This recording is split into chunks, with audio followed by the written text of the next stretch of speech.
New insight this morning into a growing challenge for school districts and law enforcement as they work to keep schools safe. We are talking about the online and social media threats that continue to pop up.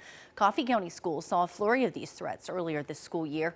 Here in Nashville, two 14-year-olds are facing charges in separate incidents connected to Hillwood High School.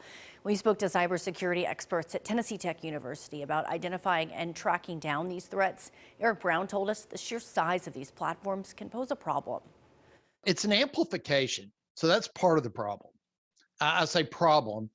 It's a good thing. Any technology we introduce into society can be used for good or bad, right? A rock can be good or bad.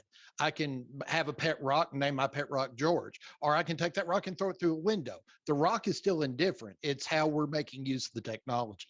So we're seeing an amplification of it. And when it comes to chasing these threats, districts and law enforcement have to weigh their limited resources against the level of concern. Given enough time and resource, I can absolutely trace practically 90% of what I would like to trace with enough time and resource. That's not an infinite item.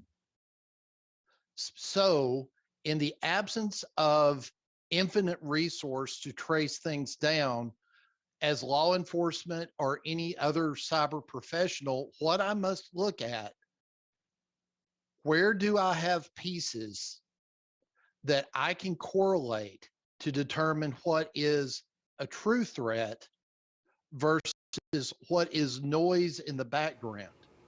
Now, in many cases, districts have boosted law enforcement presence after these threats and then promised to prosecute those found to be responsible to the fullest extent of the law.